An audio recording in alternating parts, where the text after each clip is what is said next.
He by H.P. Lovecraft. I saw him on a sleepless night when I was walking desperately to save my soul and my vision.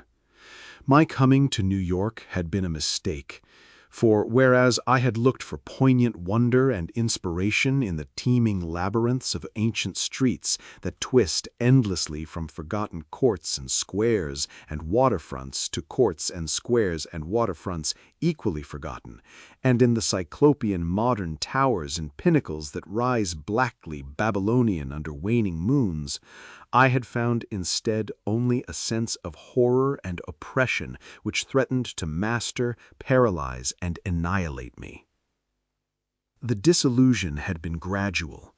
Coming for the first time to the town, I had seen it in the sunset from a bridge, majestic above its waters, its incredible peaks and pyramids rising flower-like and delicate from pools of violet mist to play with the flaming golden clouds and the first stars of evening. Then it had lighted up window by window above the shimmering tides where lanterns nodded and glided and deep horns bayed weird harmonies, and itself become a starry firmament of dream, redolent of fairy music, and one with the marvels of Carcassonne and Samarcand and El Dorado and all glorious and half-fabulous cities. Shortly afterward, I was taken through those antique ways so dear to my fancy, narrow, curving alleys and passages where rows of red Georgian brick blinked with small-paned dormers above pillared doorways that had looked on gilded sedans and paneled coaches, and in the first flush of realization of these long-wished things, I thought I had indeed achieved such treasures as would make me in time a poet. But success and happiness were not to be. Garish daylight showed only squalor and alienage and the noxious elephantiasis of climbing spreading stone where the moon had hinted of loveliness and elder magic. And the throngs of people that seethed through the flume-like streets were squat, swarthy strangers with hardened faces and narrow eyes, shrewd strangers without dreams and without kinship to the scenes about them, who could never mean aught to a blue-eyed man of the old folk, with the love of fair green lanes and white New England village steeples in his heart. So, instead of the poems I had hoped for, there came only a shuddering blankness and ineffable loneliness, and I saw at last a fearful truth which no one had ever dared to breathe before, the unwhisperable secret of secrets, the fact that this city of stone and strider is not a sentient perpetuation of old New York, as London is of old London and Paris of old Paris, but that it is in fact quite dead, its sprawling body imperfectly embalmed and infested with queer animate things which have nothing to do with it as it was in life. Upon making this discovery, I ceased to sleep comfortably, though something of resigned tranquility came back as I gradually formed the habit of keeping off the streets by day and venturing abroad only at night, when darkness calls forth what little of the past still hovers wraith-like about, and old white doorways remember the stalwart forms that once passed through them. With this mode of relief, I even wrote a few poems, and still refrained from going home to my people, lest I seem to crawl back ignobly in defeat. Then, on a sleepless night's walk, I met the man. It was in a grotesque hidden courtyard of the Greenwich section, for there in my ignorance I had settled, having heard of the place as the natural home of poets and artists. The archaic lanes and houses and unexpected bits of square and court had indeed delighted me, and when I found the poets and artists to be loud-voiced pretenders whose quaintness is tinsel and whose lives are a denial of all that pure beauty which is poetry and art, I stayed on for love of these venerable things. I fancied them as they were in their prime, when Greenwich was a placid village not yet engulfed by the town. And in the hours before dawn, when all the revelers had slunk away, I used to wander alone among their cryptical windings and brood upon the curious arcana which generations must have deposited there. This kept my soul alive and gave me a few of those dreams and visions for which the poet far within me cried out. The man came upon me at about 2 one cloudy August morning as I was threading a series of detached courtyards, now accessible only through the unlighted hallways of intervening buildings, but once forming parts of a continuous network of picturesque alleys. I had heard of them by vague rumor and realized that they could not be upon any map of today, but the fact that they were forgotten only endeared them to me, so that I had sought them with twice my usual eagerness. Now that I had found them, my eagerness was again redoubled, for something in their arrangement dimly hinted that they might be only a few of many such, with dark, dumb counterparts wedged obscurely betwixt high blank walls and deserted rear tenements, or lurking lamplessly behind archways, unbetrayed by hordes of the foreign-speaking, or guarded by furtive and uncommunicative artists whose practices do not invite publicity or the light of day. He spoke to me without invitation, noting my mood and glances as I studied certain knockered doorways above iron-railed steps, the pallid glow of traceried transoms feebly lighting my face. His own face was in shadow, and he wore a wide-brimmed hat which somehow blended perfectly with the out-of-date cloak he affected. But I was subtly disquieted even before he addressed me. His form was very slight, thin almost to cadaverousness, and his voice proved phenomenally soft and hollow, though not particularly deep. He had, he said, noticed me several times at my wanderings, and inferred that I resembled him in loving the vestiges of former years. Would I not like the guidance of one long practiced in these explorations, and possessed of local information profoundly deeper than any which an obvious newcomer could possibly have gained? As he spoke, I caught a glimpse of his face in the yellow beam from a solitary attic window. It was a noble, even a handsome, elderly countenance, and bore the marks of a lineage and refinement unusual for the age and place. Yet some quality about it disturbed me almost as much as its features pleased me. Perhaps it was too white, or too expressionless, or too much out of keeping with the locality to make me feel easy or comfortable. Nevertheless, I followed him, for in those dreary days my quest for antique beauty and mystery was all that I had to keep my soul alive, and I reckoned it a rare favor of fate to fall in with one whose kindred seekings seemed to have penetrated so much farther than mine. Something in the night constrained the cloaked man to silence, and for a long hour he led me forward without needless words, making only the briefest of comments concerning ancient names and dates and changes, and directing my progress very largely by gestures as we squeezed through interstices, tiptoed through corridors, clambered over brick walls, and once crawled on hands and knees through a low, arched passage of stone, whose immense length and tortuous twistings effaced at last every hint of geographical location I had managed to preserve. The things we saw were very old and marvelous, or at least they seemed so in the few straggling rays of light by which I viewed them, and I shall never forget the tottering Ionic columns and fluted pilasters and urn-headed iron fence posts and flaring linteled windows and decorative fanlights that appeared to grow quainter and stranger the deeper we advanced into this inexhaustible maze of unknown antiquity. We met no person, and as time passed, the lighted windows became fewer and fewer. The street lights we first encountered had been of oil and of the ancient lozenge pattern. Later, I noticed some with candles, and at last, after traversing a horrible unlighted court where my guide had to lead with his gloved hand through total blackness to a narrow wooden gate in a high wall, we came upon a fragment of alley lit only by lanterns in front of every seventh house, unbelievably colonial tin lanterns with conical tops and holes punched in the sides. This alley led steeply uphill, more steeply than I thought possible in this part of New York, and the upper end was blocked squarely by the ivy-clad wall of a private estate, beyond which I could see a pale cupola and the tops of trees waving against vague lightness in the sky. In this wall was a small, low-arched gate of nail-studded black oak, which the man proceeded to unlock with a ponderous key. Leading me within, he steered a course in utter blackness over what seemed to be a gravel path, and finally up a flight of stone steps to the door of the house, which he unlocked and opened for me.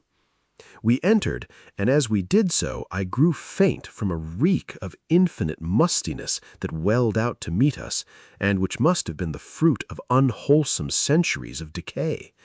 My host appeared not to notice this, and in courtesy I kept silent, as he piloted me up a curving stairway, across a hall, and into a room whose door I heard him lock behind us.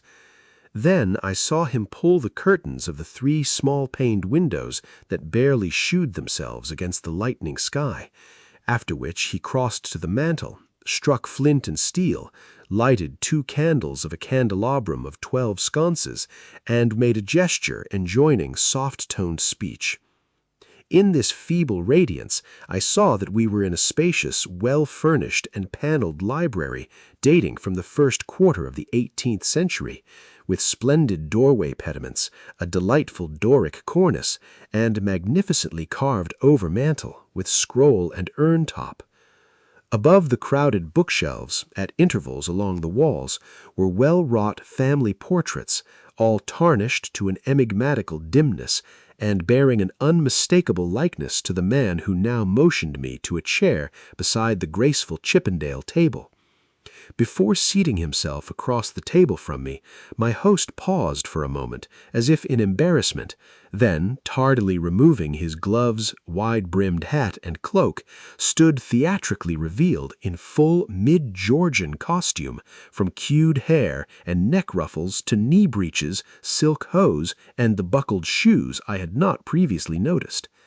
Now slowly sinking into a lyre-back chair, he commenced to eye me intently.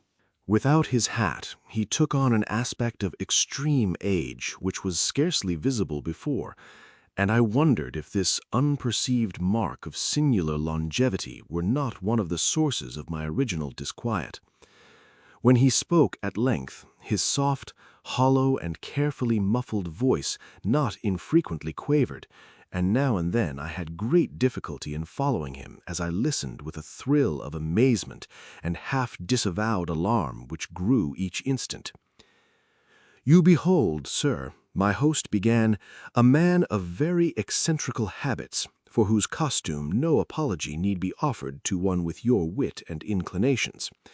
Reflecting upon better times, I have not scrupled to ascertain their ways and adopt their dress and manners, an indulgence which offends none if practiced without ostentation.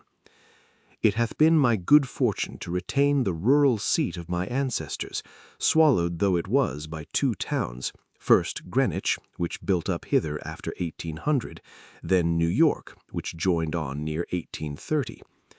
There were many reasons for the close keeping of this place in my family, and I have not been remiss in discharging such obligations. The squire who succeeded to it in 1768 studied certain arts and made certain discoveries, all connected with influences residing in this particular plot of ground, and eminently deserving of the strongest guarding. Some curious effects of these arts and discoveries I now purpose to show you, under the strictest secrecy, and I believe I may rely on my judgment of men enough to have no distrust of either your interest or your fidelity." He paused, but I could only nod my head. I have said that I was alarmed, yet to my soul nothing was more deadly than the material daylight world of New York, and whether this man were a harmless eccentric or a wielder of dangerous arts, I had no choice save to follow him and slake my sense of wonder on whatever he might have to offer. So I listened. "To my ancestor," he softly continued, "there appeared to reside some very remarkable qualities in the will of mankind, qualities having a little suspected dominance not only of the acts of oneself and of others, but over every variety of force and substance in nature, and over many elements and dimensions deemed more universal than nature herself. May I say that he flouted the sanctity of things as great as space and time, and that he put to strange uses the rights of certain half-breed Red Indians once encamped upon this hill. These Indians shewed choler when the place was built, and were plaguy pestilent in asking to visit the grounds at the full of the moon. For years they stole over the wall each month when they could, and by stealth performed certain acts. Then, in 68, the new squire catched them at their doings, and stood still at what he saw. Thereafter he bargained with them, and exchanged the free access of his grounds for the exact inwardness of what they did, larning that their grandfathers got part of their custom from red ancestors, and part from an old Dutchman in the time of the States General. And pox on him, I'm afeard the squire must have sarved them monstrous bad rum, whether or not by intent, for a week after he larnt the secret, he was the only man living that knew it. You, sir, are the first outsider to be told there is a secret, and split me if I'd have risked tampering that much with the powers, had ye not been so hot after bygone things. I shuddered as the man grew colloquial, and with familiar speech of another day. He went on, "But you must know, sir, that what the squire got from those mongrel savages was but a small part of the larning he came to have. He had not been to Oxford for nothing, nor talked to no account with an ancient chymist and astrologer in Paris. He was, in fine, made sensible that all the world is but the smoke of our intellects, past the bidding of the vulgar, but by the wise to be puffed out and drawn in like any cloud of prime Virginia tobacco. What we want we may make about us, and what we don't want we may sweep away. I won't say that all this is wholly true in body, but 'tis sufficient true to furnish a very pretty spectacle now and then. You, I conceive, would be tickled by a better sight of sartain other years than your fancy affords you, so be pleased to hold back any fright at what I design to show. Come to the window and be quiet." My host now took my hand to draw me to one of the two windows on the long side of the malodorous room, and at the first touch of his ungloved fingers I turned cold. His flesh, though dry and firm, was of the quality of ice, and I almost shrank away from his pulling. But again I thought of the emptiness and horror of reality, and boldly prepared to follow whithersoever I might be led. Once at the window, the man drew apart the yellow silk curtains and directed my stare into the blackness outside. For a moment I saw nothing save a myriad of tiny dancing lights, far, far before me. Then, as if in response to an insidious motion of my host's hand, a flash of heat lightning played over the scene, and I looked out upon a sea of luxuriant foliage unpolluted, and not the sea of roofs to be expected by any normal mind. On my right, the Hudson glittered wickedly, and in the distance ahead I saw the unhealthy shimmer of a vast salt marsh constellated with nervous fireflies. The flash died, and an evil smile illumined the waxy face of the aged necromancer. That was before my time, before the new squire's time. Pray, let us try again. I was faint, even fainter than the hateful modernity of that accursed city had made me. "Good God!" I whispered. "Can you do that for any time?" And as he nodded and bared the black stumps of what had once been yellow fangs, I clutched at the curtains to prevent myself from falling. But he steadied me with that terrible ice-cold claw, and once more made his insidious gesture. Again the lightning flashed, but this time upon a scene not wholly strange. It was Greenwich, the Greenwich that used to be, with here and there a roof or row of houses as we see it now, yet with lovely green lanes and fields and bits of grassy common. The marsh still glittered beyond, but in the farther distance ahead I saw the steeples of what was then all of New York, Trinity and St. Paul's and the brick church dominating their sisters, and a faint haze of wood smoke hovering over the whole. I breathed hard, but not so much from the sight itself as from the possibilities my imagination terrifiedly conjured up. Can you Dare you go far? I spoke with awe, and I think he shared it for a second, but the evil grin returned. Far, what I have seen would blast ye to a mad statue of stone. Back, back, forward, forward, look, ye puling lackwit. And as he snarled the phrase under his breath, he gestured anew, bringing to the sky a flash more blinding than either which had come before. For full 3 seconds I could glimpse that pandemoniac sight, and in those seconds I saw a vista which will ever afterward torment me in dreams. I saw the heavens verminous with strange flying things, and beneath them a hellish black city of giant stone terraces with impious pyramids flung savagely to the moon, and devil lights burning from unnumbered windows. And swarming loathsomely on aerial galleries, I saw the yellow, squint-eyed people of that city, robed horribly in orange and red, and dancing insanely to the pounding of fevered kettle drums, the clatter of obscene crotala, and the maniacal moaning of muted horns, whose ceaseless dirges rose and fell undulantly like the waves of an unhallowed ocean of bitumen. I saw this vista, I say, and heard as with the mind's ear the blasphemous dom-de-knell of cacophony which companioned it. It was the shrieking fulfillment of all the horror which that corpse city had ever stirred in my soul, and forgetting every injunction to silence, I screamed and screamed and screamed as my nerves gave way and the walls quivered about me. Then, as the flash subsided, I saw that my host was trembling too, a look of shocking fear half blotting from his face the serpent distortion of rage which my screams had excited.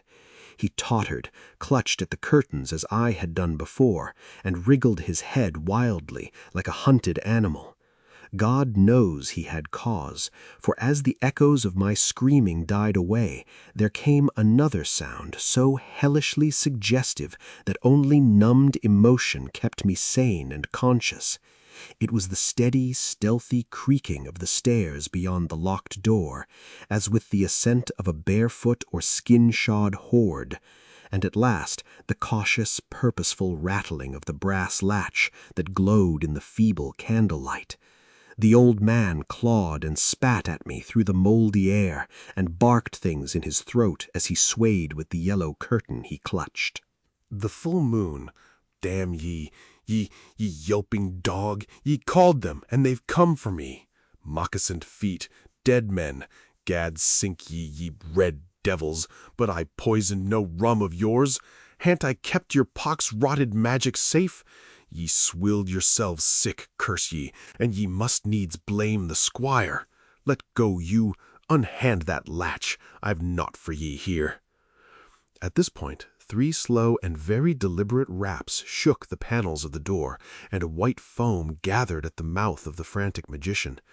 His fright, turning to steely despair, left room for a resurgence of his rage against me, and he staggered a step toward the table on whose edge I was steadying myself.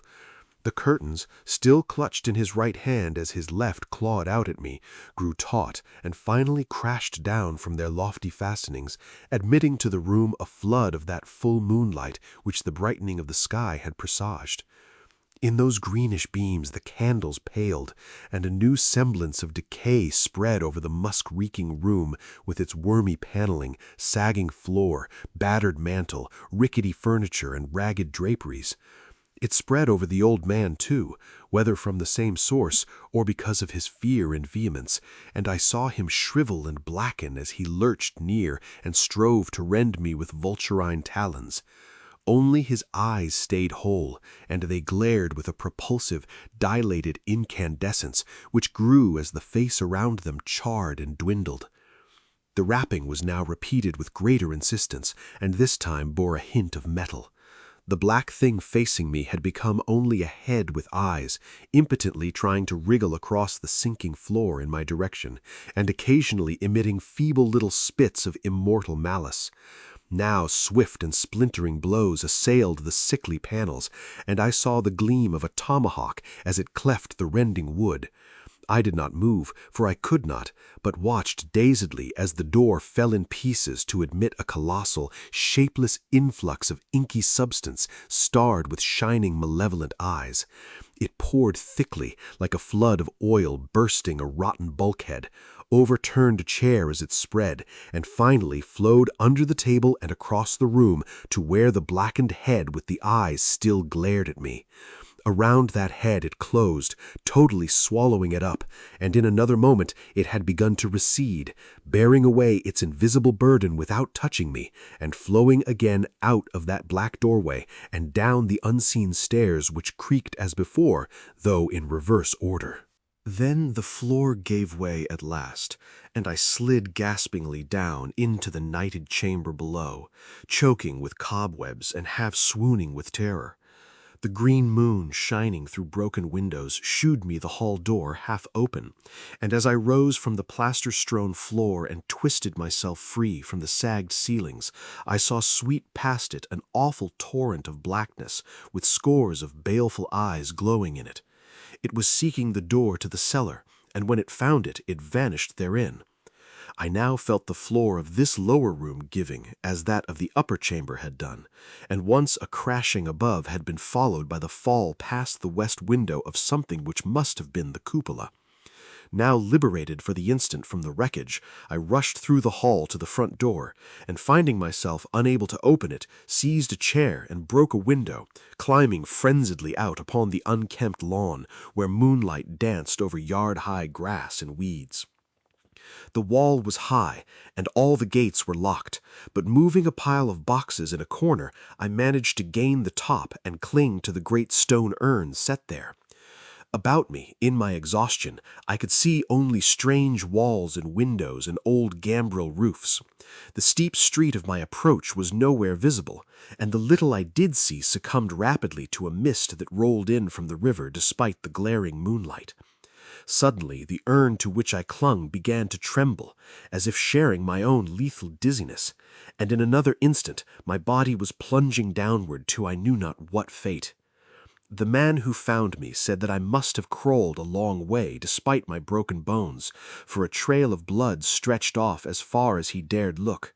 The gathering rain soon effaced this link with the scene of my ordeal, and reports could state no more than I had appeared from a place unknown, at the entrance of a little black court off Perry Street. I never sought to return to those tenebrous labyrinths, nor would I direct any sane man thither if I could. Of who or what that ancient creature was, I have no idea, but I repeat that the city is dead and full of unsuspected horrors. Whither he has gone, I do not know, but I have gone home to the pure New England lanes up which fragrant sea winds sweep at evening.